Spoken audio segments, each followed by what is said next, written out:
សួស្តីនេះគឺជាកម្មភាពខ្ញុំមកផ្ដិតរូបភាពតាក់ទងជាមួយនឹងបកាទុរេនហើយ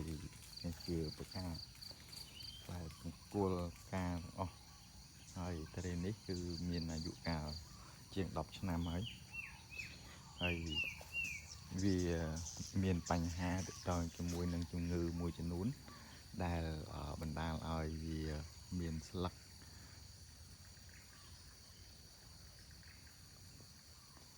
មានបញ្ហាអញ្ចឹងទាក់ទងជាមួយនឹងដើមហើយនៅសល់តែ5មែកហើយវា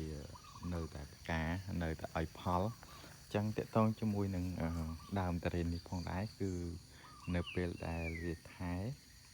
យើងថែវាដោយបានទៅដល់ហើយអ្វីដែលវាបណ្ដាលឲ្យមានបញ្ហាទាក់ទងជាមួយនឹងជំងឺវាភាគច្រើនជំងឺស្បកហើយស្បកនេះគឺវានៅសល់តែមួយហៀងហើយវានៅតែមានជីវិតរស់នៅដោយបានផ្ដល់នឹងផ្កាជាច្រើនបន្ថែមទៀតហើយបើយើងថែទៅតាក់ទងជាមួយដំណាំប្រភេទនេះគឺអាចឲ្យផលយើង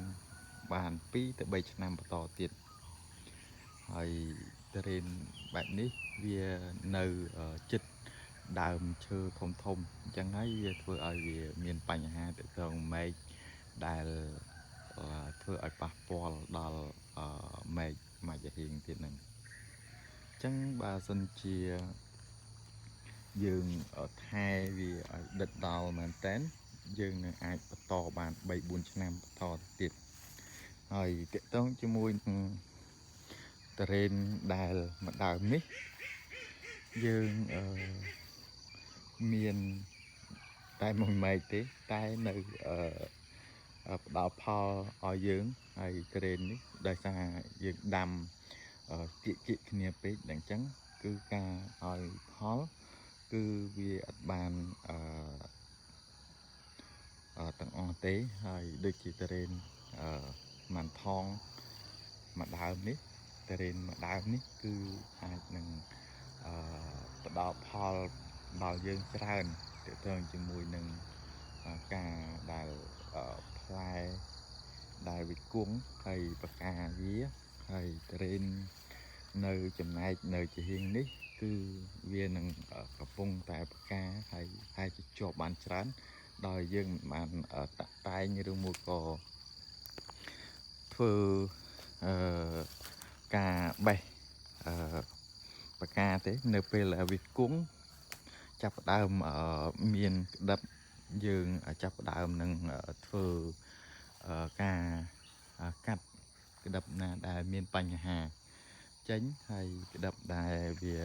ល្អគឺយើងទុកវាទាំងអស់ហើយជាទូទៅយើងត្រូវ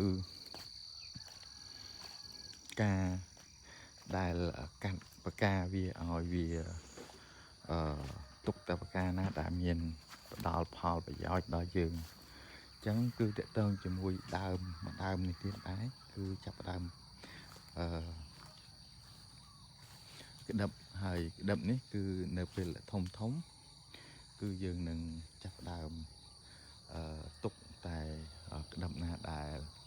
មានប្រយោជន៍ដល់យើងហើយតកតងជាមួយនឹងដើមនេះមួយដើមអញ្ចឹងវាផ្លែចាប់ដើមក្តឹបច្រើនអញ្ចឹងគឺយើងនឹងដាក់អោងឬមួយក៏ដាក់ចណ្ដើរឡើងដើម្បីកាត់មែកដែលมันមាន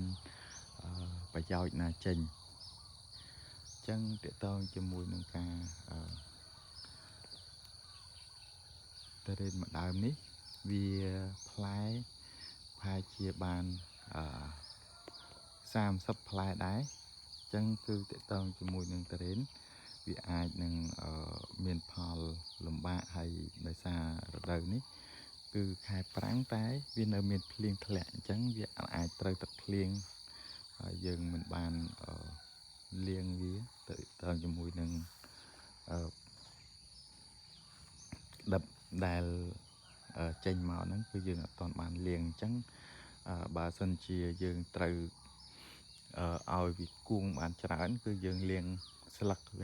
ឬមកក៏លាងផ្លែហ្នឹងបន្ថែមទៀតតកតងជាមួយនឹងការ